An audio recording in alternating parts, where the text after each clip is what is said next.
Olá a todos, bem-vindos a mais uma semana nesta caravana. Já sabem que é muito importante partilharem estes episódios. Podem vê-los no YouTube ou ouvi-los nas aplicações de podcast. Acho que já sabem fazer tudo. Ativar as notificações para receberem os novos episódios, comentar, partilhar. E comentar muito e dizer se gostaram, quem é que querem ver cá mais. Pronto, já sabem tudo isso. Obrigada, patronos. Tenho-vos no meu coração, tão bonito, mas é mesmo verdade, é super importante estarem aqui comigo, portanto continuem e venham mais patronos, que é muito bom. Sem mais memórias, vamos arrancar com esta caravana, que está morta por arrancar este episódio. Uma conta de Instagram que espreites todos os dias. Olha, a minha é sempre, Sim, né? Tenho é o sempre teu que ver trabalho. a minha, obviamente, exatamente. Atualmente, inclusive, é a minha principal ferramenta de trabalho, então tenho sempre que ver a minha. Mas vejo algumas, obviamente, as minhas amigas, estou sempre lá a ver, e principalmente aquelas que trabalham nestas áreas, eu vou sempre lá, dou aquela força, reforço o trabalho e tal e tal.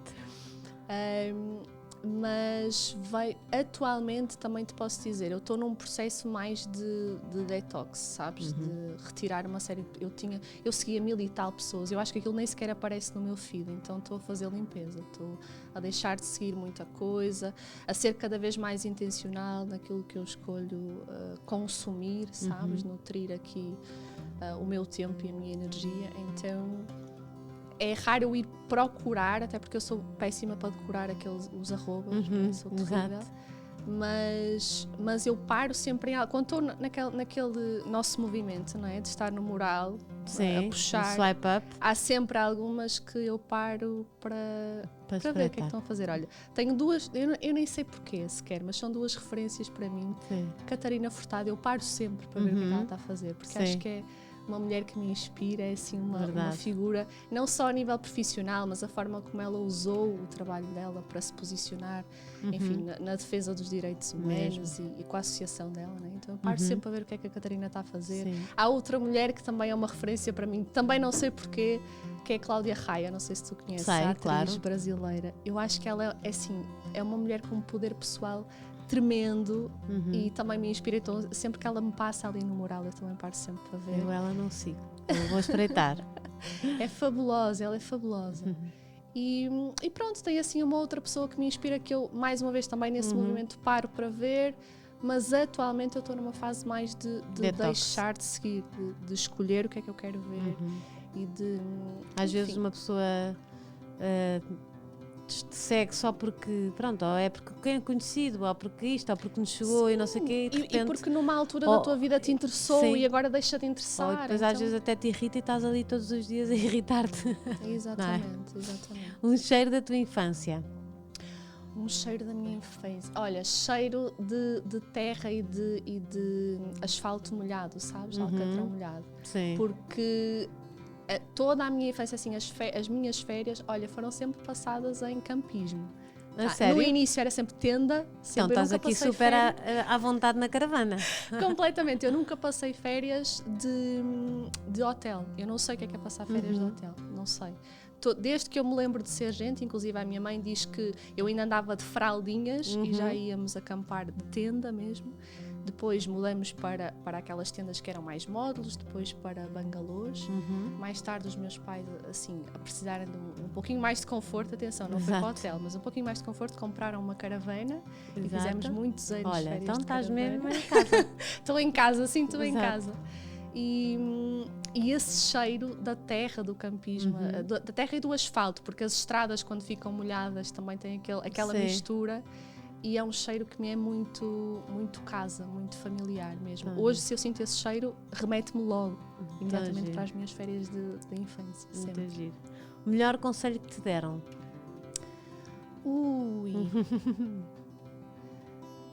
É engraçado porque, curiosa, normalmente sou eu que sou chamada a dar conselhos. Sim, sempre foi assim, de forma natural.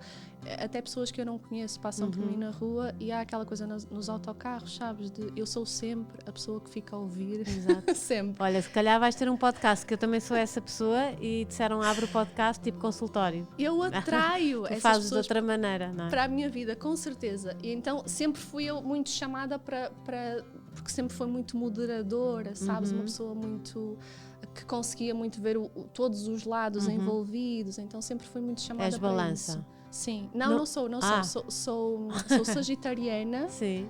Tenho ali o meu ascendente em Escorpião, portanto as minhas emoções, esta coisa das minhas emoções. E depois uma lua, eu sei que tiveste aqui uma convidada. Tive, adoro, minha amiga. Que percebe melhor disto do que eu, mas eu fui estudar essas coisas. Portanto, a minha lua é em Carneiro, que sou assim também muito... esta coisa de ser pioneira, de levar projetos para a frente. Obstinada. Sim, muito. Então, se te dissesse assim, algum conselho, eu não tenho uma recordação, olha, disseram aquela coisa e eu guardei para sempre. Mas eu acho que as atitudes dos meus pais, no meu crescimento, foram os melhores conselhos. Uma coisa de me transmitirem uma segurança, sabes? De, é isso que tu queres? Vai. Faz. Não é preciso isso para mim dizer nada. Não foram palavras, atitudes. foram atitudes. Sim, assim, um gesto de é isso que tu queres, então força, experimenta. Mesmo que eles achassem, ai meu Deus, onde é que ela se vai meter? Aquelas minhas fases de eu queria ir para o teatro, depois queria trabalhar no circo, sabes, assim, umas coisas doidas, e a minha mãe com o coraçãozinho nas mãos, imagino eu, mas sempre a incentivar. Então, eu acho que se isso puder ser uma forma de aconselhar, foi a melhor coisa que fizeram por mim, mesmo. Só podias, é mau, está bem? Okay. Só podias viver com uma emoção. Qual era? Ai, meu Deus. Só tinha... Não. É que é péssimo, tipo, não dá. Mesmo dá. As boas acabam por ser más. Não dá. Só viver com uma emoção boa é doentio. É doentio. É terrível, não pode ser. Nós precisamos das emoções desagradáveis para nos orientarmos na vida. Então imagina, em todas as situações, mesmo situações más para mim, se eu me sentisse sempre entusiasmada e alegre, aquilo era perigoso. Sim. Então, mesmo, por exemplo, a paz, não é? Sentir-te em paz, também às vezes não dá. É preciso. Não dá. Se não és, tipo, imagina, se eu estou sempre a sentir-me em paz, alguém invalida um limite meu, eu estou pacífica com isso. Alguém me desrespeita, eu, não, tranquila, na paz. Era impossível não então dá. Vivermos com não uma pode, com só. Não pode. Há quem efetivamente tenha questões em relação a isso, mas estamos a falar de patologias. Ok. Tá? Estamos a falar de questões. Não era isso que eu queria para ti, de doença psicológica, emocional. Então, mas por favor, não me escolha. Não, que imagina que podem ter uma dificuldade em sentir, até quando falamos em questões de psicopatia, não é? de psicopatia social, por exemplo, são pessoas que não conseguem, por exemplo, sentir empatia pelo outro, ou ter estas emoções de perigo. Tá? Quando eu me sinto com medo ou com ansiedade, é bestial para mim. Não é? É uma forma de eu me orientar e me conectar com o mundo. Então, por favor, não me desejes só uma emoção. Todas as emoções, para mim, se me disseres assim, sentirias de tudo. Bestial. É isso. Nós desejamos para todos. Raiva, ódio e tudo. Ok. Vou trocar então por palavra preferida. Se calhar palavra é melhor. preferida. Também é uma maldade para mim, porque eu sou muito de palavras, muito. Aliás, eu acho que um dos grandes mecanismos para mim de gestão emocional, que sem eu saber na altura, foi o escrever. Toda a minha vida eu tive diários, toda a minha vida eu tive cadernos e eu fiz muita catarse emocional através da escrita. O famoso journaling, que exatamente, agora está ou a escrita terapêutica, enfim. E eu sou muito de palavras, eu tenho várias. Olha, eu amo a palavra afeto, amo de paixão, a palavra colo, adoro. Há quem me caracterize muito, inclusive nos meus diretos no Instagram eu uso muito a palavra, o verbo sustentar. Eu amo o verbo sustentar, sentir-me sustentada. Mas se eu pudesse resumir assim todas estas palavras, inclusive a forma como eu acho que me fui posicionando na minha vida, eu diria sentir. O verbo sentir, sim. Tão giro. Sim. Sei muito pouco sobre ela, agora já sei um bocadinho mais, porque até já sei que gosta de caravanas, mas fiquei apaixonada ao ouvi-la num live no Instagram, como ela já falou que faz muitos. É filha de 2 cuidadores, já vamos saber tudo sobre isto, formada em produção de espetáculos, é natural do Porto, fez uma passagem por Itália, mas já vive há alguns anos na capital. A sua vida passa por tentar criar ou desenvolver a autoestima em quem a procura e outras coisas mais, que eu vou saber tudo. Não me vou por isso alongar nesta apresentação, porque eu quero é perguntar. Eu enfiei na caravana e acho que a vão adorar, Márcia Inês Coelho. Que lindo! Obrigada por estares aqui. Obrigada. Que espetáculo! Sabes que tu, esses teus lives são tipo viciantes, não sabes? Ai, não sei, mas é bom saber. Uma pessoa ouve, não é? E vê-te e pá, que giro, isto faz sentido. Ai, que bom. O que é que as pessoas te dizem? Tu agora estás tipo com muitos seguidores e tudo, não estás? É a tua profissão. Sim, é a minha profissão. Sim, felizmente. Tu nem imaginas, Rita, eu se calhar as pessoas acham que isto pode ser um lugar comum, mas para mim isto é a minha definição de sucesso, sabes? Eu ser apaixonada pelo que faço e eu ensinar aquilo que eu vivo. Sabes, aquilo que eu pratico. Para mim isto é... Ou eu ser convidada, por exemplo, para estar aqui para falar sobre o que eu sou ou o que eu faço, isto para mim é a minha definição de sucesso. Então, eu sinto-me super abençoada todos os dias de poder escolher fazer isto e poder estar neste lugar de ajudar outras pessoas a reconciliarem-se com a sua humanidade, que é muito isto que eu faço, não é? E o que as pessoas dizem sobre os meus lives, olha, é engraçado, porque ainda ontem falava com os meus pais sobre isto.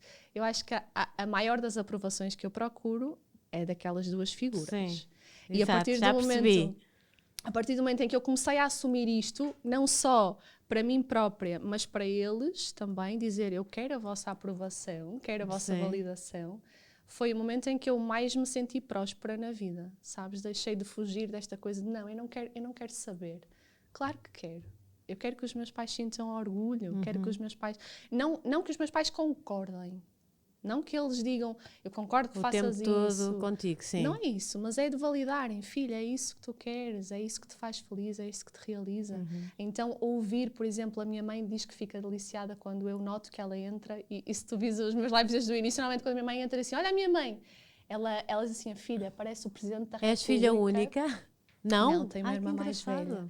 E eu, inclusive, considero uma filha do meio, porque eu nasci...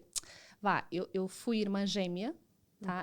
Na gestação da minha mãe eu tinha um irmão gêmeo que não se desenvolveu e, portanto, ficamos nós as duas. Mas eu gosto sempre de honrar porque também foi uma existência, portanto, eu considero-me ali a filha do meio. Mas a minha irmã tem outro percurso, também super realizada atualmente no que ela faz. E os teus pais também são assim com ela? Também são assim com ela, sim. Eu acho que foram um pouquinho mais exigentes, porque é a mais primeira, velha, não é? Então exigiram ali um pouquinho mais. Eu já abusei um pouquinho mais. A coisa de... Eu bastava ser um pouquinho mais engraçada e os meus pais deixavam fazer o que eu queria, não é? Claro.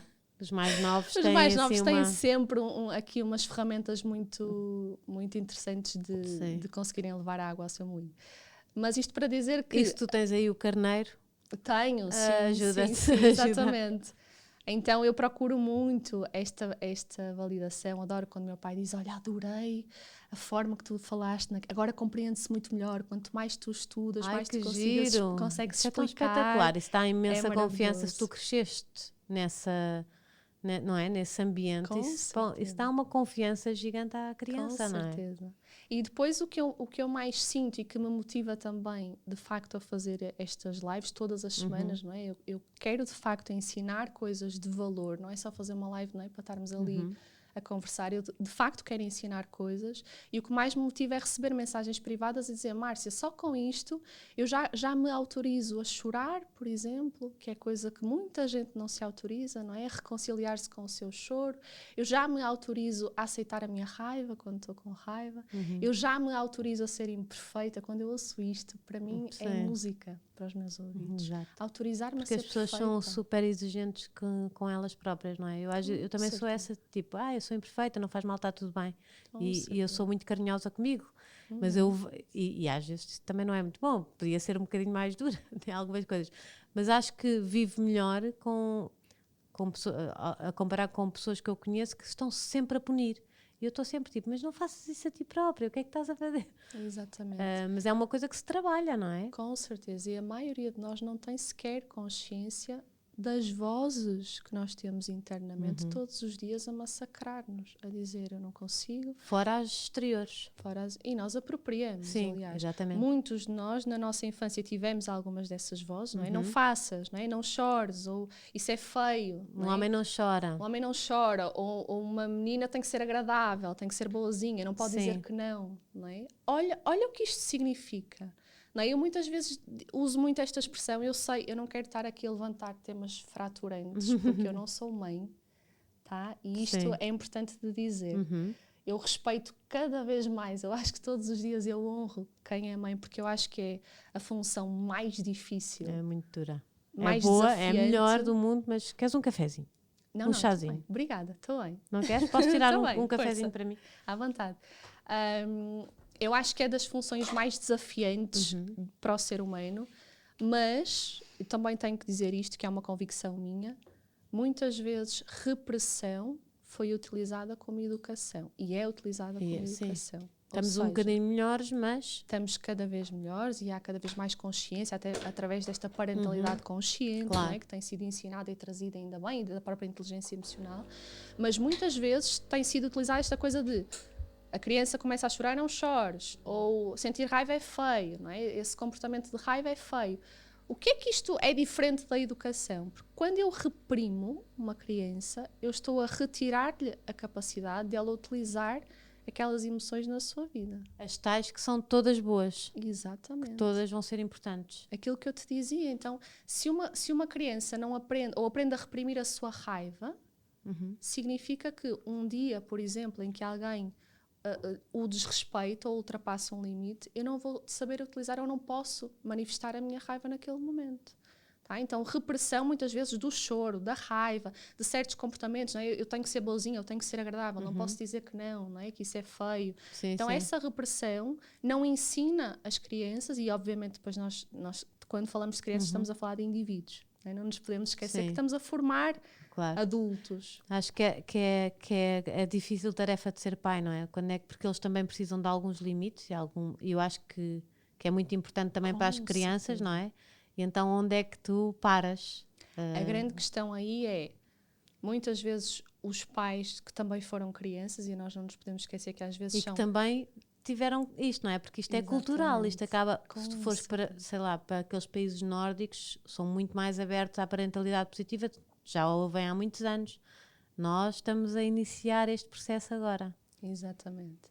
E essa questão é um pai ou uma mãe, por exemplo, que não sabe lidar com a sua raiva, ou, por exemplo, vê um filho com raiva ou triste, e aquilo a incomoda ou a assusta, e eu, porque não sei lidar com o que estou a sentir, vou reprimir, não é? A raiva e a emoção da criança. Então, na educação, supostamente, não é? E eu vou sempre deixar aqui uma margem de imperfeição para todos os pais e autorizem-se a serem perfeitos. Agora, com cada vez mais consciência, nós podemos utilizar a raiva da criança, ir lá e legitimar e compreender o que é que está a acontecer. Já percebi que que esta situação te causou isto, porquê? Sim. Não é? O que é que está a acontecer? A mamãe compreende, o papá compreende, o que é que está a acontecer? Olha, agora a melhor forma de gerir isso é fazer assim, assim, assado. Dar instruções ou dizer, olha, agora podemos fazer de uma outra forma, ensinar a regular.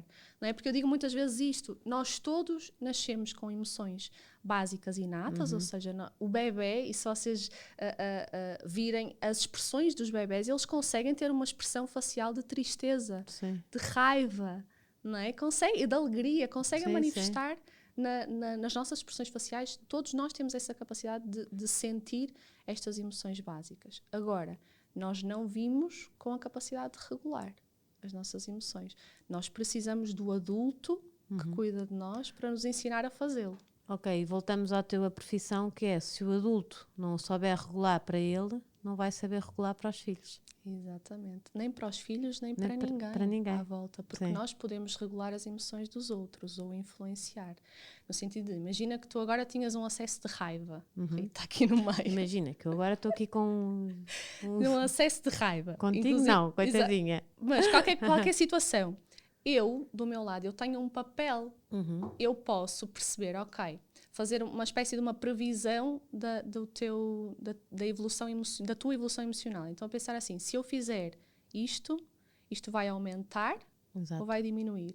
Se eu disser isto aumenta ou diminui? E observar também o que é que eu estou a sentir, não é? Se eu fizer isto melhora o que eu estou a sentir ou piora? E nós termos esta capacidade de, olha, se calhar o melhor comportamento neste momento é deixar a Rita, por exemplo, ter um espaço dela. Não ir lá, mas olha, não faças, não é? Não vai acontecer aqui na caravana, está tudo bem. Mas entendes, é muitas vezes nós escolhermos a melhor forma de regular. Às vezes pode ser resolver de facto um problema naquele momento, não é? A melhor forma de resolver. É melhor esperar. Stressores é ir lá e resolver. Mas às vezes eu não posso, porque é o meu chefe, ou porque é o meu marido, não me vou divorciar naquele momento, não é? Resolver o problema era separamos-nos, não é? Ou bater no meu filho, não é? Às vezes utilizando a repressão. Então, se eu sei que naquele momento a melhor forma não é resolver o problema diretamente, mas pode ser eu afastar-me, eu explicar, comunicar ao outro que, olha, eu não estou em condições de tomar uma decisão neste momento, porque me estou a sentir desta forma, não é? Explicar. Agora, mais uma vez, voltamos atrás. Se eu não sei identificar o que eu estou a sentir, eu não posso nem manifestar ao outro o que eu estou a sentir, nem posso regular. E há muita gente que vem para consultas e diz assim, Márcia, eu quero deixar de sentir ansiedade, ou eu quero deixar de sentir medo, ou eu quero deixar de sentir raiva. E tu disseste, não, postinho ao lado. Aqui assim, vamos um bocadinho atrás, que é, vamos conhecer o que eu estou a sentir, conectar-me com o que eu estou a sentir, porque muitas vezes esta vontade de eu quero deixar de sentir é uma coisa precipitada de eu não me quero relacionar com a minha emoção, eu nem quero usar a minha emoção. E elas têm todas uma utilidade. O medo, quando surge, tem uma utilidade. A ansiedade, a mesma coisa. E pode-nos levar, e leva a coisas boas. Exatamente. E quanto mais eu conheço o que eu estou a sentir, menos medo eu tenho de lidar com as minhas emoções, porque muitas vezes, e com as sensações no corpo, não é? Há muita gente que fica ansioso de sentir a ansiedade no corpo, não é? Eu começo a sentir esta coisa e já, meu Deus, sim, e descontrola. Então, o ficar confortável deixa-me observar como é que o medo acontece no meu corpo. É onde? No estômago, é na barriga. As mulheres fazem, e as mães fazem muito do peito, não é? Agarram-se muito. Eventualmente, ou a respiração também fica mais... E acho que fica... Não é? Eu acho que é uma coisa muito de mulher. Mete logo a mão ao peito. E muitas vezes é por desconforto das sensações físicas, ou seja, eu não sei nomear o que eu estou a sentir. Eu não sei dizer se é medo, se é ansiedade, se é frustração, se é raiva, mas eu tenho qualquer coisa no meu corpo aqui a dizer-me que eu não estou bem, não é? E muitas vezes quem não tem esta educação emocional, o que é que faz? Eu vou-me precipitar para a primeira porta de saída que eu tenho, para aliviar isto. E às vezes pode ser uma discussão, não é? Descarregar, já está descarregado, aliviei. Culpar o outro pelo que eu estou a sentir. E depois dizer coisas que não devemos e que estamos a quente. Exatamente. Ou fumar, beber, comer, não é? Termos os nossos comportamentos mais de compulsão. Ou a alienação, não é? Sentar-me no sofá um dia inteiro a ver Netflix ou um filme qualquer para me abstrair do que eu estou a sentir. E é curioso, porque muita gente vem à consulta e dizer assim... eu ando muito ansioso, eu tenho muita ansiedade, eu não sei gerir a minha ansiedade. E quando nós começamos a ver mais fundo, a ansiedade é só a pontinha do iceberg. A ansiedade é só uma manifestação de que há muitas emoções por debaixo que eu não estou a saber regular. Muitas vezes uma tristeza, que eu não me autorizo a sentir tristeza porque eu tenho medo de ficar presa, não é? Ficar contaminada pela minha tristeza. Ou raiva, porque eu fui educada de que eu não podia manifestar raiva, então eu engulo, não é? Vamos engolindo, e depois o corpo está sempre em manifestação a tentar alertar, porque ele é o nosso melhor amigo, não é? Sempre aqui a dizer, alguma coisa tens que gerir, tens que tomar decisões, tens que fazer escolhas, e quando não fazemos, o corpo está sempre a sinalizar. E quando uma pessoa, não sei se calhar vou dizer uma estupidez, mas aceita essas emoções e também anda sempre, tipo, com raiva, com alegria, com coisa... Tipo... Isso é hiperidentificação. Eu hiperidentifico-me com o que eu estou a sentir, que também não é bom. Exato, que, também é o outro lado, não é? Exatamente. Uma coisa é nós fugirmos, não é? Eu reprimo o que estou a sentir. Outra coisa é identificar-me, que é quando eu sinto medo e fico dominada pelo medo. Eu sinto raiva e fico cega, não é? Como se costuma dizer, eu fico cega pela minha raiva. Isso é uma hiperidentificação, também é falta de regulação emocional, que é porque eu sinto é verdade. Exato. E nem sempre é verdade. Eu posso sentir, imagina, eu posso estar a sentir medo e se eu for tomar consciência, peraí, qual é a causa deste medo? Se calhar é porque eu vou ter esta entrevista com esta posso pôr o meu caso prático, por exemplo, é a coisa que eu mais tenho ansiedade. Eu sou tranquila e estou sempre bem disposta, não sei o quê. Mas se eu me ponho a pensar... Agora vou contar as minhas coisas. Eu acho que é a minha grande... Deve haver sempre o calcanhar daqueles, não é? Em qualquer pessoa. Que é a minha profissão, o dinheiro que a minha profissão terá no futuro, ou se um dia isto não vai dar. E é sempre... E já às vezes vou para a cama ao pensar nisto, ou sei lá, ou nesse mês não recebi proposta nenhuma de trabalho. Vou para a cama e começo... Sabes? Eu acho que esse é o meu calcanharzinho. E é engraçado, agora essa coisa que tu fizeste, É muito engraçado, porque muita gente, quando sente ansiedade, diz assim, eu estou a precisar de respirar. Sim. Eu tenho que respirar. E é verdade, assim. É o meu truque hoje em dia, respirar fundo pelo nariz. Certo, mas repara, muita gente não respira. Aliás, nós, por norma, respiramos pessimamente mal, muito mal, habitualmente. Mas quando estamos com ansiedade, temos muita coisa de inflar, não é? Inspirar. Exato. E esquecemos que na maior parte das vezes nós temos com os nossos pulmões cheios de ar. E temos é que libertar. Cheios de ar. Nós temos é que não estamos a fazer uma respiração completa.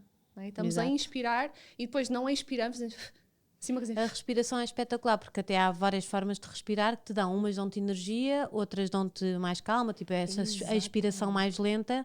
Eu sei que a inspiração mais lenta e a expiração mais lenta traz-nos mais calma, não é? Porque deve ir lá ao cérebro. Uma das técnicas que nós usamos para regulação emocional, porque repara, eu não posso, estou com o meu coração acelerado, eu não posso dizer ao meu coração, olha, desacelera, faz favor, que eu quero estar um pouquinho mais calma, não dá.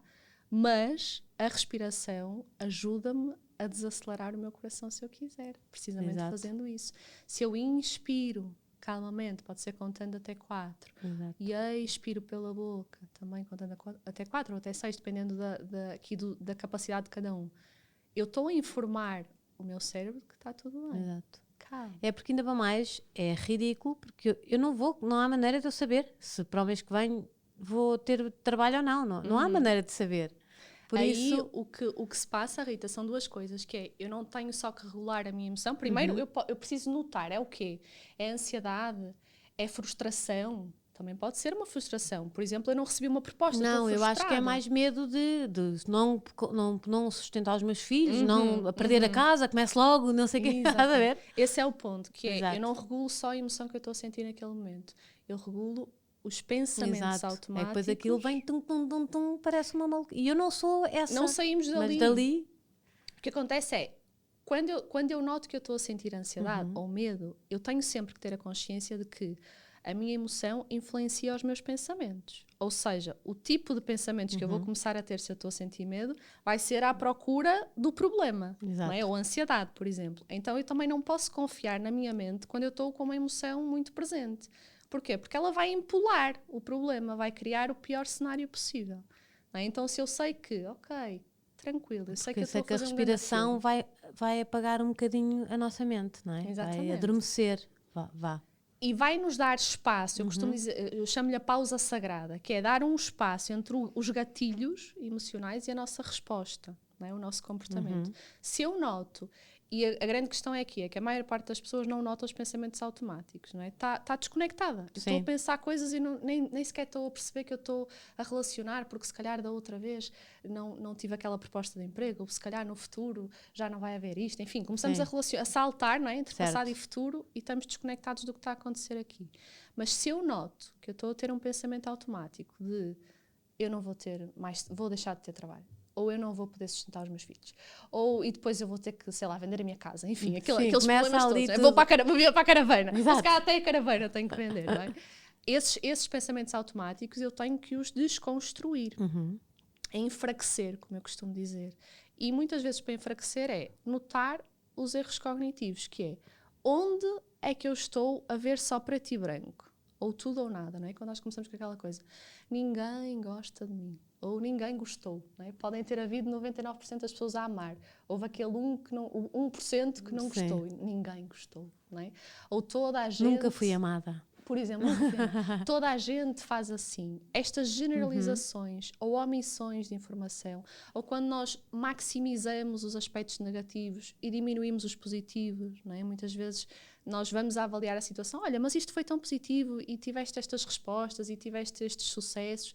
Não, mas isso foi sorte, não é? Minimizar coisas positivas. Ou quando, de facto, criamos pensamentos mais de catástrofe, não é? É o pior cenário possível, não é? Isto é tudo erros cognitivos que vêm muitas vezes dos nossos medos, não é? Ou dos nossos traumas lá de trás. Por exemplo, quem tem muita dificuldade de falar em público, não é? Vai sempre achar que a próxima reunião de trabalho, sei lá, enfim, vai ser uma catástrofe porque ninguém vai gostar. Sim. E às vezes está a vir de eu ter uma série de pequeninos traumas que eu não soube ressignificar, que eu não soube reavaliar muitas vezes, pela minha experiência na altura, ou porque aconteceram uma série de coisas que eu não podia prever. Então, aprender com as minhas experiências e estudar-me poder, né, para que eu me posicione no futuro. Então, nesse caso, não é só gerir a emoção que eu estou a sentir, mas é ter muita consciência de, se eu tenho pensamentos automáticos que são disfuncionais ou que são catastróficos, não é? Ou que omitem ou distorcem a informação. Muitas vezes nós também vamos buscar as evidências da realidade que contribuem para aquela visão, não é? Para aquela... Eu digo muitas vezes às minhas clientes, notem a historinha que vocês estão a contar. E nós contamos historinhas. Porque aquela pessoa... Né, ontem tive uma ação ao final do dia em que uma cliente me dizia, mas ela é uma ingrata, estava ali super furiosa com uma situação. Sim. Ela é uma ingrata. E nós fomos avaliar a historinha, e ela estava a construir uma história sobre a outra pessoa, enfim, é uma funcionária dela, uma história completamente, mais uma vez, catastrófica, distorcida, porque ela não estava a ver os outros aspectos positivos da pessoa, não é? Estávamos a omitir informação. Para quê? Para criar aqui para validar, digamos assim, o nosso lugar de vítimas na situação, não é? Nos retirar poder e nos paralisar, porque, repara, se nós tivéssemos consciência de que os pensamentos servem para eu ou resolver questões, não é para eu criar problemas. A minha mente é para resolver. Só que as pessoas às vezes magoadas ou coisas vão, não é? Cegam um bocadinho. Faz parte, Rita, em algum momento, mais uma vez, eu sou perita em naturalizar processos humanos, então, claro, há sempre um momento em que nós vamos ficar frustradas e magoadas com a pessoa e queremos ficar no nosso lugarzinho de vítimas e temos todo o direito de estar ali, não é? Mas vamos dar-lhe um tempo. Queres-te rir um bocadinho comigo? Eu gosto de partilhar estas coisas, as pessoas já vão me conhecendo lá. Então, eu como sou uma distraída, esquecida e tudo, e acho que estou bem com a vida, esqueço-me de tudo, mesmo das coisas que me fazem mal. E comecei a me irritar por me esquecer, por não guardar aqui nada de mal em relação à pessoa. E então tinha um caderninho onde apontava. Normalmente as pessoas apontam, sei lá, o bem que nos fazem e não sei o quê, gratidão. E eu apontava que era só para sentir um bocadinho de raiva para a pessoa e para não me voltarem a fazer, percebes? O meu marido diz, tu não existes, ninguém faz isso. Eu, mas é que eu me esqueço, agora não posso esquecer que ela me fez mal. Mas isso é importante também. E já não me lembro, já nem sei onde é que está o caderninho, também acontece isto, não é? Aí já é um pouquinho mais problemático, porque depois aí não tens a tua fonte. Sim, e vou de certeza acabar de desculpar a pessoa e a nem me lembrar o que é que aconteceu entre nós para eu ter ficado tão... Estás a perceber? Pronto, é isto. Mas aí eu entrego, sabes? Se for funcional para ti viver assim... tranquilo, não é? Não existe uma regra assim, uma receita de bolo nestes casos. Agora, é importante se eu quero estar triste, às vezes as pessoas dizem assim, Márcia, quando eu começo a fazer as sessões contigo, não é? Ou fazermos este trabalho de desenvolvimento da nossa inteligência emocional, eu já sei as ferramentas, então é quase como se eu não me permitisse, estou a sentir tristeza, ok, quero já mudar isto. Não, há um período, que até inclusive período refratário, mesmo que eu queira mudar a minha tristeza, eu não vou conseguir sair daquela bolha, tá? Então, às vezes, se eu quiser, Márcia, que trabalho com isto todos os dias, não é? Quiser passar um dia mergulhada na minha tristeza, enterrada no sofá, a ver um filme, a chorar tremendamente, eu vou me permitir a fazer isso, mesmo que eu saiba todas as ferramentas para sair dali, tá? Agora, eu confio de que se eu quiser sair, eu saio. Eu não vou ficar presa na minha emoção para sempre. Sim, vais-te permitir aquilo temporariamente, mas conscientemente a vitimizar-me, não é? Vitimizar-me, eu vitimizo-me e faço todos esses lugares de mas quem é que sou eu, não é? E de me sentir insuficiente e tudo mais. Mas permito-me durante alguns minutos. Depois eu começo... obviamente temos que ter este lugar de reagir e de criar uma solução, ok? Mesmo que não seja para aquilo que está a acontecer, mas de eu notar de que eu ainda estou conectada, por exemplo, com uma ferida minha de infância, onde eu me senti insegura e estou a projetar isto para o futuro. Então, muitas vezes é trabalhar o que aconteceu lá atrás para que eu me liberte de no futuro eu não ficar bloqueada por esses meus receios. Eu queria voltar, como é que apareceu a inteligência emocional na tua vida, mas agora às vezes, se calhar, o que me está a aparecer é que falta tempo à pessoa, as pessoas não se dão o tempo para se trabalharem, não é? Tipo, a vida anda tão a correr e tão este piloto automático, e depois às vezes já é um bocado tarde demais que já está uma bola gigante, não é? O tempo é muito importante, dar-te tempo, não é? Para pensares, porque é que eu estou assim? Porque é que eu estou a reagir assim? De onde é que isto vem? Faz parte, inclusive, da própria saúde mental e emocional. Nós nos darmos tempo de reflexão e de observar o que é que eu senti ao longo do dia, não é? Nós tomarmos consciência, o que é que eu estou a sentir agora? Reparem, às vezes nós não estamos a sentir nada.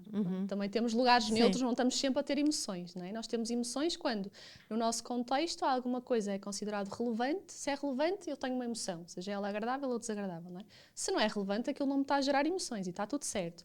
Mas nós nos irmos observando, o que é que eu estou a sentir, ou porque é que durante esta semana eu estive um pouquinho mais em baixo. Muitas vezes, quando nós aprendemos a estar conectadas mais com o nosso corpo, nós notamos, às vezes foi a minha alimentação, não é? Ou às vezes eu estou num ciclo, não é? Do meu mês em que, enfim, já estou ali com as minhas hormonas. Cansaço, ou muita exigência de trabalho. Ou alguma coisa que aconteceu ali no trabalho que eu não me posicionei, por exemplo. Então fiquei ali com uma frustração ou com uma raiva que eu não geri porque não tinha tempo. Ou nas relações familiares, ou tudo, alguma coisa que eu queria dizer e não disse, uma necessidade minha que eu queria manifestar e não manifestei, é um limite meu que foi ultrapassado. Então, se eu vou notando isso, e aliás, se eu não noto isso, não é? Nós vamos vivendo a vida deixando uma série e criando uma série de buracos emocionais, não é? E de feridas emocionais, que mais tarde ou mais cedo vai ser assim. Eu toco ali, pode ser uma coisinha ao de leve, mas eu toco naquela zona e é gatilho, eu vou explodir. A tal coisa é a gotinha de água. E depois as pessoas não percebem porque é que tiveste um comportamento tão reativo, não é? Não foi desproporcional. Pois, mas se calhar eu já estou a acumular há anos estas questões que eu não estou a resolver, não estou a fazer esta limpeza, não é? Emocional, que precisa ser feita como qualquer higiene. Não é? A higiene dos nossos dentes, os nossos banhos, poderia a higiene mental e emocional se as pessoas, é necessária. Não é? Se as pessoas, se calhar, se mentalizassem que têm que, como lavam os dentes, tomam banho, lavam o cabelo, também têm que cuidar da sua mente diariamente.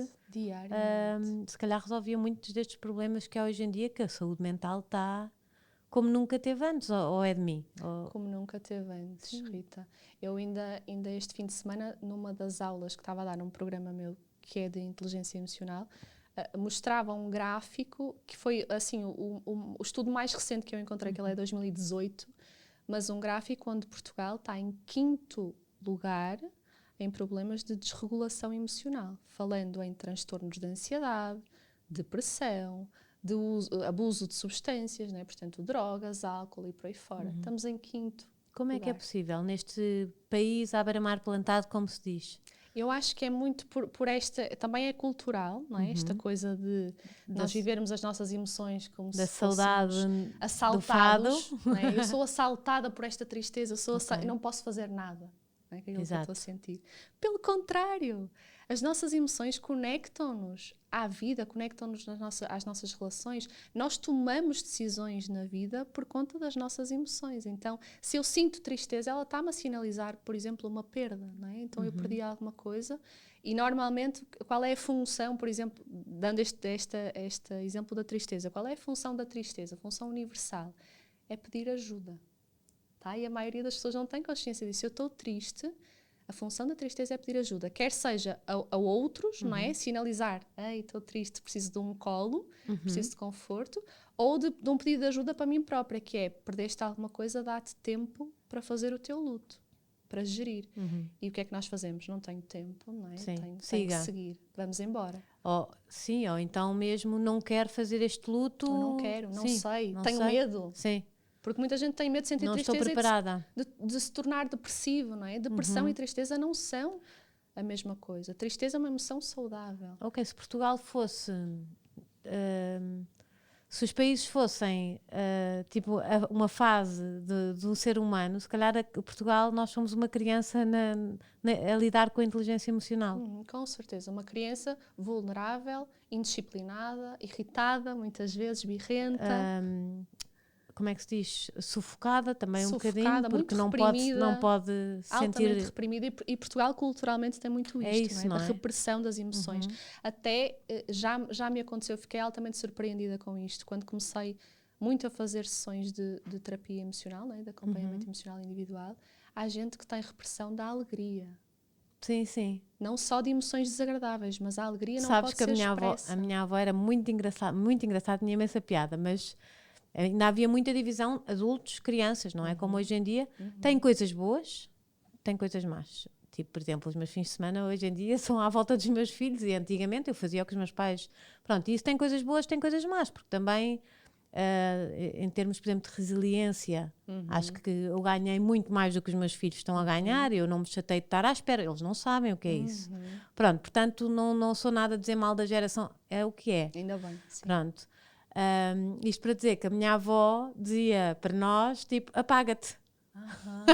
Estás a ver quando estávamos muito excitadinhos? Vá, apaga-te. Não é péssimo? É péssimo, mas pronto, mas ela era muito querida connosco, mas tinha assim... Mas estás a ver, isso é um excelente exemplo. Apaga-te é ótimo. Se eu estou a sentir alegria, é uma coisa que me é inata, não é? Eu sinto quando isto estamos muito excitados. Genuinamente. Em vez de me ensinarem a regular isto, não é? Aquilo que me estão a dizer é... Anula-te. Anula-te. Isso. Então o que é que eu aprendo? Há coisas que me são inatas, que vêm da minha humanidade, que não deveriam existir.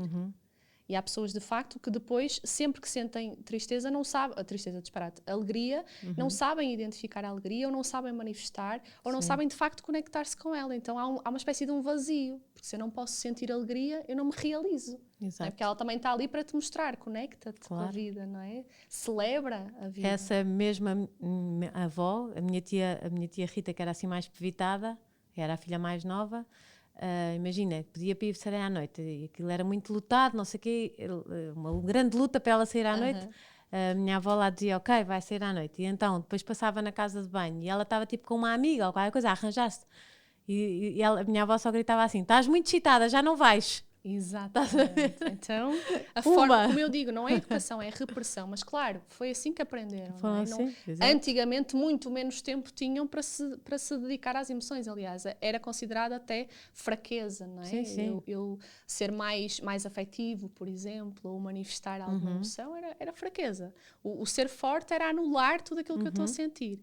E depois fomos criando gerações completamente desconectadas das suas emoções e obviamente que não tinham recursos para passar às gerações a seguir, não é? O que fazer e como validar a sua humanidade. Porque, no fundo, eu digo muitas vezes isto.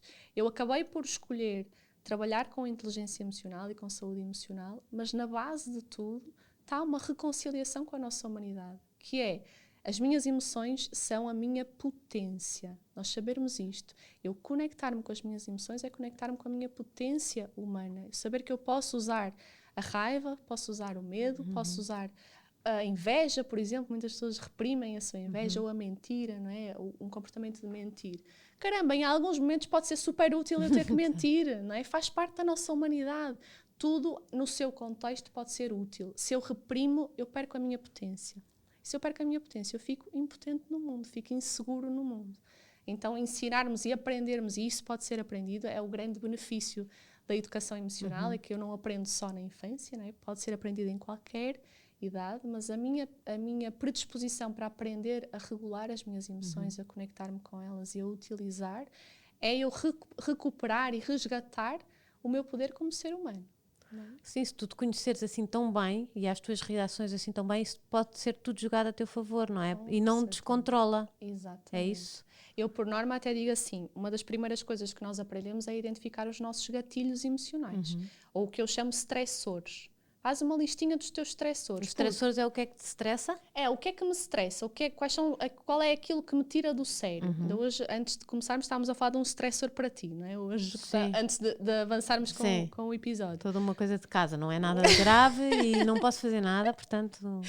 Mas esses estressores, se eu consigo identificar, ou porque é, sei lá, uma frase que o meu chefe diz, ou um comportamento do meu filho, ou quando alguém faz, às vezes é uma expressão facial, uma cara. Se aquilo é um stressor para mim, ou é um gatilho emocional, e eu já sabendo disso, eu posso preparar-me, ou seja, eu posso já ter algumas ferramentas, não é? Que nós aí fazemos uma espécie de um treino em sessão, literalmente como se estivéssemos num estágio, não é? E eu faço muitas vezes o papel do outro, para as pessoas treinarem. Por exemplo, uma coisa que te irrita muito no teu marido.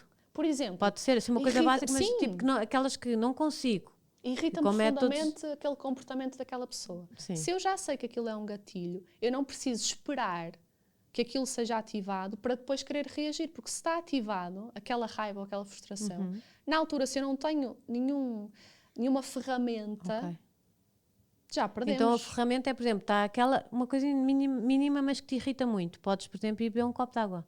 Podes dar uma voltinha e já voltas. Se eu sei que, para mim, a melhor forma naquele momento é, por exemplo, não tomar nenhuma decisão ou não repostar, não projetar. Se eu tenho muita tendência para projetar a minha raiva, pode ser eu afastar-me. Ou, isto obviamente vai depender da história de cada pessoa, e das próprias dificuldades que a pessoa apresente. Mas, para muitas pessoas, a melhor forma pode ser eu expressar o que eu estou a sentir ao outro. E dizer, olha, este teu comportamento faz-me sentir, não é tu fazes-me sentir, que é diferente, mas esse comportamento faz-me sentir desta forma. Eu preferia que, nestes contextos, fizesses daquela maneira, ou seja, encontrar uma alternativa. Claro. E isso far-me sentir assim, assim, assado. Que o outro perceba que também ganha com isso, que vai ser bom para todos.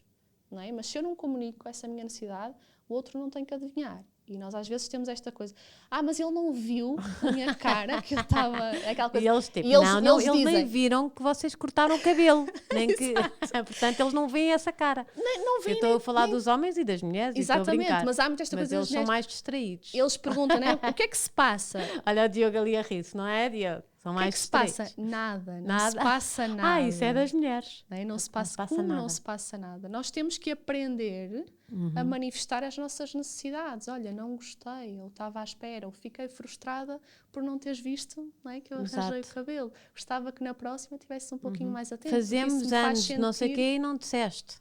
Nós entramos em jogos. E eles estão-se a borrifar para o dia. Pronto, não todos, mas não ligam outras coisas. Porque podem estar conectados com outras coisas, assim como nós também não vemos algumas coisas, não é? E esta coisa de nós aprendermos a expressar necessidades, não é? Não esperar que o outro adivinhe. O outro não tem que saber. E eu posso ensinar o outro aquilo que para mim é importante. Eu tenho essa responsabilidade, não é? Dizer quais são as minhas necessidades, quais são os meus limites. Isso não nos é ensinado, é muito engraçado. Não é ensinado, muito pelo contrário. Por isso é que muitas vezes eu digo, Aliás, na escola, em geral, assim, não é. Não é. É sempre o não grites, não podes... É a repressão. Não podes, pois, ainda é um e bocadinho... O que é que isto faz, Olha, eu cheio de medo de falar, é que eu já disse mal um bocadinho... Não, mas estás a expressar mas pronto, perfeitamente, é isso mesmo. Eu adoro a escola e acho que é espetacular, mas ainda acho que uns cursozinhos de inteligência emocional era ótimo. Há um caminho grande ainda a ser feito, mais uma vez, não só com crianças, porque quem está, por exemplo, professores e auxiliares, não é? Estas pessoas que estão nesses papéis precisam saber regular as suas emoções, não é? Para não descarregar as suas raivas também nos grupos, e nas porque crianças. São muitas crianças e é duro, não é? Portanto, projetar, são armas que elas vão ter... Muitas vezes nós dizemos, aquela criança... ela é muito mal educada porque sente raiva. Eu estou a fazer uma projeção. Porque raio é que a criança não pode sentir raiva? Ela pode efetivamente não saber regular ou gerir a sua raiva. E o papel do adulto é fazer isso por ela, não é? É ensiná-la. Porque a criança não vem com essa capacidade de regular. Nós aprendemos isso depois. Mas isto para dizer, nós muitas vezes, precisamente por não nos ser dada esta potência, que é aquilo que vem da tua humanidade, aprenda a confiar nas tuas emoções. Não é? Quando as pessoas me dizem assim, Márcia, eu tenho tanta vontade de chorar, eu preciso de uma consulta, enfim, porque não quero mais chorar. Se eu ouço esta coisa, eu tenho vontade de chorar, porque raio é que eu não vou chorar? Se eu tenho vontade, eu não estou a dizer para nós nos contaminarmos com a nossa tristeza, nos apegarmos. Eu sou a minha tristeza, não é isso. Mas se eu tenho vontade de chorar, o meu corpo está-me a dizer... É como dar uma gargalhada estridente. Não é? Tanto podes chorar como podes dar uma gargalhada. E não tem mal. Não tem mal. Não tem mal. Agora, não fixa sempre a dar gargalhadas estridentes, não é? Aí vem a capacidade de regular. Eu saber o que é ajustado em cada contexto. Eu, por exemplo, não preciso... tenho vontade de chorar e estou numa reunião muito importante. Se calhar pode não ser útil para mim colocar-me nesse lugar. Claro. Mas se eu identifico que há essa necessidade, eu posso permitir-me fazê-lo. E muito deste processo que nós fazemos de reconciliação com a nossa humanidade são práticas de permissão pessoal, que é fazer isto, que é eu permitir-me errar e aprender com os meus erros, que mais uma vez foram coisas que nós não aprendemos lá atrás, não é? Assumir que, o erro é fabuloso para o sucesso, é parte do sucesso. Se eu não erro, eu não sei se estou no caminho certo ou não. Errar diz-me, ok, não é por aqui. Então o que é que eu posso aprender com isto, não é? Então permitir-me errar, permitir-me chorar, permitir-me desagradar, Não é? Algumas pessoas quando estão... Eu tinha muito isso, até por referência, não só por experiência, mas por referência. O desagradar a alguém era assustador. Não é? Eu ter que dizer um não era assustador. Que é o quê? Sim. Colocar limites. Não é? Isso é a minha questão, o não, mas já estou melhorzinha. E nós vamos aprendendo isso. E é tão empoderador tu saberes que podes dizer um não e que se a outra pessoa é que é responsável por lidar com as emoções dela. Não é? Se ela se sente frustrada com o teu não, nós podemos ser empáticos, mas quem tem que gerir isso é ela. Não é? Assim como nós, quando alguém nos diz um não, gerir a nossa frustração é da nossa responsabilidade. Mas é muito engraçado ver que alguns países têm isso muito... não é? Eu já vi, tipo, em alguns países dizem... Olha, não, e estão a conversar, elas não estão com raiva, nem ódio, nem estão a gritar, estão a dizer, olha, não, porque eu acho que isso para mim não vai funcionar, e explicam tudo muito bem, e conseguem expor. Eu acho que isto nos falta muito, e eu adorava também, em muitos momentos, eu tento trabalhar nisto, mas ainda me falta, mas acho que é uma arma espetacular, só que ainda não estamos habituados, nós como povo, a este diálogo. Exatamente, e a usar isto como instrumento até de comunicação. Sem ficar magoado do outro lado, não é? Porque isto não magoa se eu explicar, olha, eu vou dizer que não é isto, porque já sei que vou chegar tarde a casa, vou perder tempo com os meus filhos, vou não sei o que, pronto. E se calhar nesse contexto a pessoa ia entender, e nós não estamos habituados a esta troca. Porque nós entendemos o não como uma rejeição a quem eu sou, não é? Sou eu, ou porque eu não sou suficiente, ou não sou capaz, ou sou inferior, ou não gosta de mim. Então o não fala sobre mim como indivíduo e não fala de todo, é um não à situação. E eu posso aprender, ok, para a Rita nestes momentos, por exemplo, não é um bom momento para fazer um convite para alguma coisa, então quando é que será um bom momento? Então isto ensina-me sobre o outro também. E eu dizer um não a alguém, obviamente desse lugar, não é? Dizer um não de forma assertiva, é uma forma de eu educar o outro também sobre mim. Exato. Não é? É fundamental nós aprendermos a fazer também esses tais limites e... Agora, acho que eu te ia dizer isto há pouco, que é precisamente por nós não termos tido instrumentos não é, lá atrás de nos ensinarem a regular estas emoções, nós fomos sempre achando que se eu não posso confiar no que sinto, não é? Porque me dizem que esta alegria, ou esta raiva, ou esta tristeza não deveria existir. Não posso confiar no que sinto, não posso confiar no que penso, porque também ouço de as crianças não sabem nada. Não é? Cala-te lá que ainda não estás na idade de saber isso. Não é? Em vez de explicarem, ou apaga-te essas expressões. Então, não posso confiar no que sinto, não posso confiar no que penso, então eu só posso confiar no que vem de fora de mim. Não é? Não posso confiar no que é interno. Então, o que é que eu vou fazer? Tudo que são opiniões externas eu vou-me apropriar. Então, se o outro gosta de mim, eu sinto-me com a autoestima lá em cima. Se alguém me dá um não, eu sou a pior pessoa do mundo. Então, porque o centro não está em ti, não é? Ficamos com uma dependência emocional. Exato. Que é, eu não posso confiar em mim e tudo aquilo que eu faço, tudo aquilo que... toda a reação externa vai dizer se eu tenho valor ou não. Então, estou dependente, estou desempoderada, não é? Estou insegura na vida.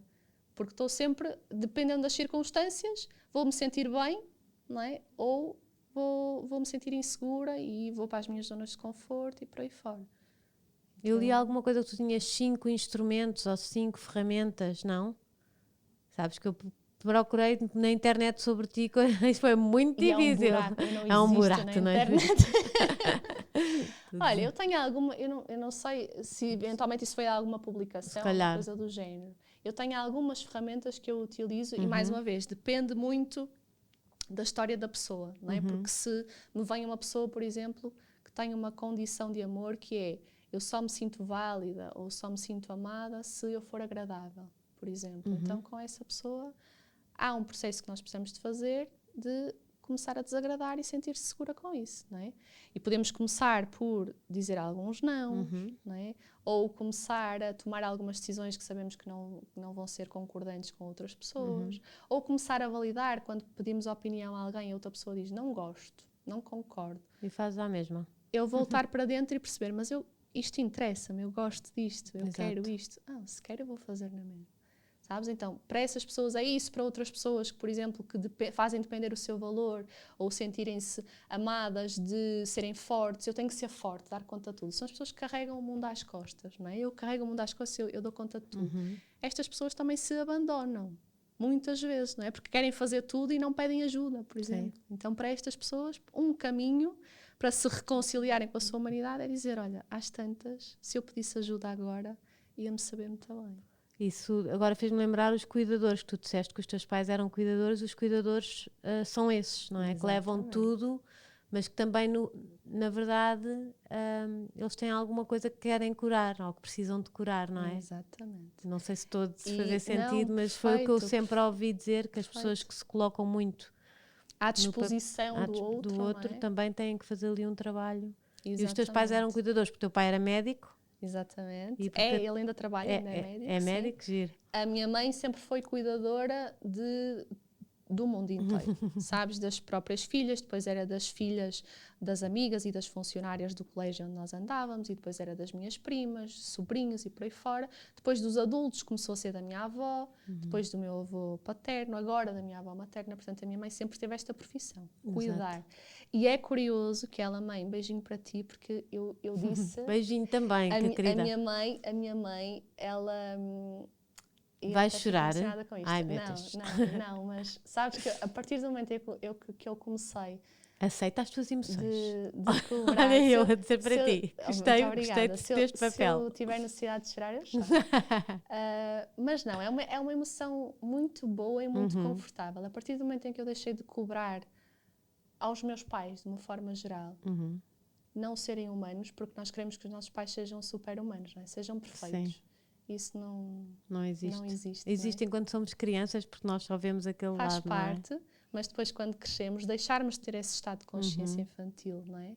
E virmos para um lugar de eu aceito a humanidade dos meus pais, que é todos os erros, todas as falhas, todas as imperfeições, e integro essa humanidade dos meus pais em mim, mais abundante eu me sinto, como eu te dizia há pouco. Então, a minha mãe fica sempre super feliz quando eu a identifico, portanto eu mando-lhe um beijinho. E eu também. Mas fez um bom trabalho. Ela tem muito isso, essa coisa de salvar o outro, é salvadora do outro. Eu vou ajudar, eu vou corrigir, e abandona-se. E para estes casos em particular, esse trabalho de eu começar a perceber que eu também tenho necessidades, não são só os outros. Eu não preciso de projetar as minhas necessidades dos outros para me sentir válida. Eu preciso muitas vezes olhar e perceber qual é a minha necessidade agora. O que é que eu preciso agora? Também pode ser de um colo, de um afeto, ou de... Agora eu. A expressão agora sou eu, não é? Agora eu um bocadinho. E quando eu noto as minhas necessidades, depois faço outro trabalho, que é identificar os meus limites. E quem é salvador, não é? Muito salvador e carrega o mundo às costas, não sabe os seus limites também. Quando é que eu tenho que parar e dizer, a partir daqui, não é? Eu já não controlo, já não está sob o meu controle. E este trabalho às vezes é demorado, é muito demorado, porque o ser agradável demais ou o ser salvadora demais dá muito poder, mesmo. Exato. Não é? Porque se eu... Engraçado pensar nisso, porque vai tudo à tua volta, não é? Anda tudo à tua roda e controlas. Eu controlo, exatamente. Quando eu sou salvadora, eu controlo. Exato. Então, se eu desapegar deste papel, desta função na minha vida em que eu sou salvadora, é de alguma forma desapegar do controle. Exato. Então, ou quem carrega o mundo às costas, não é? Eu carrego tudo às costas porquê? Porque eu não quero deixar uma ponta solta e ter um imprevisto aqui. Então é por isso que eu, de alguma forma, estou sempre a carregar este meu mundo às costas. Então, fazer este processo uma pessoa pode achar que vem de uma fragilidade e afinal vem de uma necessidade de controle. Exatamente. Não é? E é aí que, mais uma vez, nós temos que aprender a colocar-nos no nosso lugar. Que é, eu venho para este lugar, eu controlo certas coisas, ou tenho uma percepção de controle. Na maioria das vezes nós não temos verdadeiro controle, mas uma percepção de controle. E há outras coisas que dizem respeito ao outro. Emoções do outro, quando ouvimos muito, ai, não chores, não é? Esta coisa, ai, não chores, deixa, é uma emoção do outro. Exato. É legítimo. Há emoções que são do outro, há decisões que são do outro, por mais que eu seja altamente empático, não é? E temos que ser, obviamente, é muito importante sermos empáticos com a dor do outro, mas não lhe retirar o poder de crescer com as suas dores, não é? E muitas vezes os salvadores fazem isto, não, dá cá que eu consigo, dá cá que eu faço. Eu levo. Exatamente, eu depois dou conta das minhas necessidades e nunca se dá, mais uma vez, vamos adiando, encontrando poder e utilidade ali, e portanto eu sinto-me válida ao ser útil. Se eu deixo de ser útil, quem é que eu sou? A minha mãe tem um pouco isso e eu aprendi muito isso. Agora estás-me a dizer, eu conheço muitas pessoas assim, é muito engraçado depois tu perceberes. Eu também acho que é tal questão que é muito cultural. Exatamente, pois é. Sim, somos muito cuidadores, somos muito anfitriões, somos muito, não é? Exatamente. Olha, eu acho que ficava aqui também eu. o tempo todo a saber montes de coisas. Nós podemos desligar e continuar. Exato, olha, Diego. Diz-me só uma coisa, que normalmente começo por isto, mas começámos logo a falar imenso, que é como é que tu, da produção de espetáculos, está bem que viste ali muitas emoções nos atores, não é? Eu acho que a minha grande questão era, eu digo muitas vezes isto, eu cresci, eu não sei se isto é compreensível para toda a gente, mas eu cresci com uma sensação, quase como se alguém me tivesse dado um recado muito importante, que eu tinha que dizer a alguém ou passar a alguém. Mas eu no caminho, distraída como sou, exatamente como tu, eu sou altamente despistada, eu devo-me ter esquecido que recado era esse. Então a minha vida foi sempre isto, eu tenho uma certa urgência de dar sentido à vida. Eu não sei explicar porquê, mas é quase como se eu tivesse esse recado. Alguém me disse uma coisa que eu tinha que dizer, mas eu não sei o que é. Então parece que eu ando sempre em busca de dar esse sentido à vida. E chegar aos espetáculos foi a coisa mais natural do mundo para mim, porque é isso que tu dizes bem. Os espetáculos, a arte, o teatro, a cultura. As emoções todas. É emocionar pessoas e é expressar emoções, é o contacto com as nossas emoções. Então eu acho... E é o vestir emoções, não é? Exatamente. Houve ali uma fase na minha infância que eu queria ser atriz, precisamente porque eu queria estar nesse lugar, mas insegura como era, eu pensei, não, eu quero estar ali, eu amo estar do outro lado. Amo estar do outro lado. Porque eu sabia, se eu não posso estar no palco, eu tenho que ir, de alguma forma... Ali parar. Exatamente. Então, entrei nesse mundo da produção de espetáculos e amei. Inclusive, eu vim parar a Lisboa por causa disso. Eu fui convidada para fazer a programação de uma sala de espetáculos mítica, já nem existe. Mas eu não sei se alguma vez lá estiveste, o Santiago Alquimista. Já tive, sim. Fiz lá reportagens. Pronto. Era espetacular. Era uma sala incrível. E na altura eu vim trabalhar com espetáculos. Já não existe, já fechou. Já não existe, já fechou. Entretanto, o dono também já era uma pessoa com alguma idade. E acho que venderam o espaço, enfim. Quando eu fui mesmo a última programadora a estar lá, foi uma honra. E, portanto, eu fui parar ao espetáculo com isso, não é? Eu tinha uma grande necessidade de dar sentido à vida e as emoções dão sentido à vida, então eu achava que tinha que criar coisas que emocionassem as pessoas, que as conectassem com a vida, que fizessem da vida um lugar extraordinário, não é? No sentido de nos impactar. E depois, foi num trabalho, já depois do Santiago Alquimista, eu fui convidada para fazer um grande evento de aniversário de uma fundação. Acabei por ficar lá, assim, com os meus 23 ou 24 anos. Eu fiquei mesmo assim efetiva na fundação, daqueles empregos que para os pais é fabuloso, é um emprego para a vida. Fiquei efetiva logo.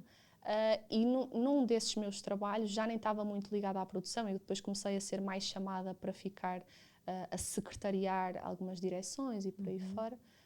Foi-me dado um trabalho que ninguém queria, enfim, a minha colega era psicóloga na altura, despediu-se e deixou esse projeto em cima da mesa e mais ninguém queria pegar naquilo, acharam que eu era a pessoa ideal, que era a coordenação de uma linha de atendimento emocional. Então, era uma linha telefónica, as pessoas ligam para lá e, enfim, desabafam e conversam e falam e acharam que, enfim, que eu era a pessoa... Eu nem sequer tinha qualquer formação em psicologia na altura. E eu detestei aquilo. É sério? Sim. Agora acha que te ias dizer... Não, adorei, não. Porque aquilo era um grupo de voluntários que fazia aquilo todos os dias. Ok, tu ficavas a ouvir pessoas a desabafarem. Com questões emocionais, questões psicológicas. Então, eu cheguei a fazer atendimento na linha, mas o meu papel era coordenar esses voluntários. Né? Todos os dias trabalhavam, inclusive fins de semana, feriados, Natal, passagem de ano, tínhamos sempre que ter alguém em linha. Tipo estas linhas de apoio à vítima? Sim, exatamente. Era uma linha desse género.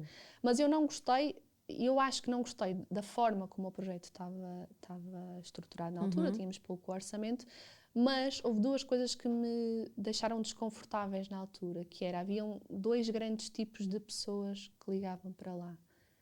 Quem precisava de ser ouvido só, não era para tu dizeres absolutamente nada. Só queriam falar. Só queriam um lugar e alguém do outro lado para se poderem expressar. Exato. Isso fez-me alguma confusão, de eu perceber que havia tanta gente a precisar de expressar emoções, expressar os seus pensamentos, de se ouvir a si próprio. Sim. E depois existia um outro grupo que era, de facto, pessoas que traziam questões, não é? Problemas, coisas que precisavam ser resolvidas, e quando nós trazíamos essas soluções, outras perspectivas... Não queriam sair daquele lugar. Sim. usavam as suas dores para se nutrir, não é? Para se vitimizar. E aquilo também me fez confusão.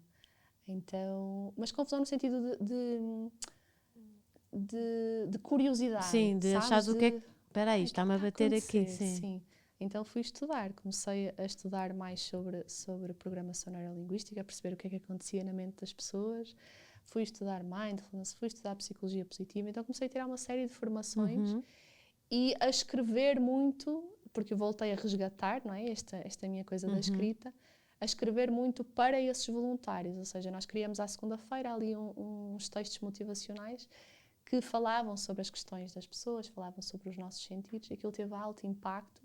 Eu percebi, caramba, eu gosto de estar neste lugar de comunicar emoções, não só através dos eventos, mas desta coisa muito mais autoral, sabes? Muito mais uma coisa que eu controlo mais, que não é os eventos de outras pessoas. Exato. Então foi muito rápido, eu comecei a trabalhar em paralelo, então eu trabalhava nessa fundação como produtora e como assistente de direção durante o dia, e depois, a partir das 5h30, das 6, comecei a fazer os meus atendimentos primeiro de desenvolvimento pessoal puro e duro, e depois comecei a enverdar aqui pelo apoio emocional. E até fazer a minha transição e perceber que podia não fazer sentido, não é, da questão mais lógica, mas fazia sentido aqui, não é? Do sentir. Então, se estava congruente, fiz a passagem. Foi uma coisa super natural para mim. E fez tanto sentido que agora tens tanta gente que agora para contigo. mim é uma extensão. Sim. Do que já eu nem sou. Faz sentido seres outra coisa. É uma extensão. Quando eu sentir, lá está, que me deixa de fazer sentido, que eu tenho outra necessidade, mudas. Enfim, volto a mudar. A tal coisa, se calhar o recado era outro. Se calhar eu tenho que seguir noutro sentido, porque eu tenho outro recado para dar. Então vou e sigo. Por isso bom. a minha palavra sentir, não é? Enquanto eu sentir, que me faz sentido. Tão giro. Adorei ter-te cá, foi mesmo bom. Mas olha, sabes o que é que eu sinto? É que podíamos ficar. Coisa. E eu gostava de ter avisado, porque tu percebes, eu quase nem respiro, eu fico com a minha boca seca, deve ser terrível depois para quem está a trabalhar ali, porque eu nunca mais me calo, de facto. Mas é porque eu acho que isso se nota, eu fico muito entusiasmada quando falo destes Não, e depois temas. Uma pessoa acaba e pensa, devia ter perguntado, e ela também devia. Isso é um sinal, um sinal, boa. Mas pronto, também as pessoas podem te ouvir, como é que as pessoas podem chegar até ti? Podem através do meu Instagram. Atualmente está tudo concentrado ali, então eu até digo, se o Instagram explodir, o meu negócio vai ao ar. Sabes que o meu marido diz que isso é um grande erro. Vais ter que arranjar múltiplas plataformas. Já estamos a trabalhar nisso. Mas atualmente é a nossa forma de comunicação principal. Então, hoje em dia toda a gente, não é? Márcia Inês Coelho, não é? Procuram assim, Márcia Inês Coelho, e apareço lá eu, e tem já uma série de diretos de IGTVs gravados. Sim, tem muita coisa para ver. Para vocês. Podem sempre perguntar, muitas vezes eu digo assim, olha, tu não precisas de consulta, tá? Há pessoas que dizem, mas eu preciso, calma, deixa-me perceber o que é. Às vezes é só eu dar ali um cliquezinho, que alívio. Exato. Então é só isto. Então eu posso me permitir sentir isto, ok, então tudo bem. Exato. Não é? Ou outras vezes eu espero que com este episódio as pessoas, algumas já pensem, eu posso me permitir. E que tenham essa curiosidade por se investigar, o que é que eu estou a sentir, para que é que serve. E depois precisarem de ajuda, então entras tu. Aí não terem medo de pedir ajuda. Durante uma fase, a ideia não é dependerem de um terapeuta, muito pelo contrário. A ideia é identificarem feridas, não é? Cuidarem das feridas, desenvolverem recursos. É a coisa, se calhar, que devíamos ter aprendido na escola, não Exatamente. é? Então agora ainda vamos a tempo de aprender isso e para saber lidar com isto. Que isto viver não é fácil. Para nos tornarmos autónomos emocionalmente. Viver é um grande desafio. Viver é um grande desafio, mas por isso é que é bonito. Exato. Não é? Se não existissem esses desafios, qual era o tal sentido que nós daríamos à vida? Sim. Eu acho que o grande sentido que eu fui dando à minha vida foi dos desafios que eu vivi, não é? E eu acho que talvez se torne mais, desculpa interrompido, se torne mais fácil quando a pessoa gosta de si, de repente viver tem outro sabor. Ama a sua história, não é? Por isso eu refiro várias vezes aqui, quando eu me reconciliei com a minha história, com aquilo que eu vivi, com a vida até dos meus pais, não é? E nós não nos podemos esquecer, nós somos sempre, nós como indivíduos, metade mãe e metade pai. Se eu não aceito mãe ou pai, há uma parte minha que eu não aceito. Então, nós integrarmos a nossa história, e confiarmos no nosso sentir, confiarmos nas nossas emoções, desenvolvermos estes recursos internos, é estarmos potentes na vida, não é? Então, não importa o desafio, eu sei que eu sou capaz de lidar com aquilo. e se eu não for, eu sei que eu sou capaz de pedir ajuda. Então está tudo certo. Exato. Não é? Então temos essa capacidade, está tudo certo. Olha, adorei. Não sei se vou meter uma argolada, porque não sei se disse. Trouxeste-me alguma coisa? Trouxe. Eu não sabia se tinha pedido ou não. A Mariana pediu-me, eu trouxe. Exato. A draft é Olha, espetacular. eu gosto muito de dar prendas simbólicas e coisas assim do género. Eu gostava de te ter investigado um pouquinho mais e dar uma coisa assim super original. Mas eu também gosto de dar coisas que tenham a ver comigo para a pessoa se lembrar. Então eu vou-te dar... Tão querida. O meu e-book, só que em formato... Eu vi-o na internet. Isto, pronto, agora vais ter em formato. E eu tenho que contar esta história, que na altura me envergonhou imenso. Mas mais uma vez, como eu estou aqui para... não sei se queres... O Diogo se calhar consegue-me passar. Na altura envergonhou-me imenso, mas como eu falo sobre nós naturalizarmos processos humanos, eu vou-te explicar. Obrigada. Eu dizia, uma das minhas questões... Aqui, agora e em frente. Isso, aqui 70 agora e em frente. textos que te ensinam sobre a arte de recomeçar. Isso. Alguns desses textos vêm desde a época em que eu comecei a escrever, então são mesmo textos assim originários deste meu lado de me conectar com o desenvolvimento humano. E então eu criei assim, disse olha, vou reunir estes textos todos num e-bookzinho e vou disponibilizá-lo. Mas eu sou muito... Eu não sigo só a minha intuição, às vezes eu sigo a minha impulsividade um pouquinho, talvez porque sou carneiro, não é? Às vezes uma coisa é urgente eu fazer isto. Então eu tinha muita pressa de ver isso físico. E repare, isto saiu-me caríssimo, porque tem cores e uma gramagem enorme, gigantesca, mas eu queria fazer desta maneira, portanto, nem investiguei, eu mandei para a gráfica. Tem aqui uns separadores mesmo...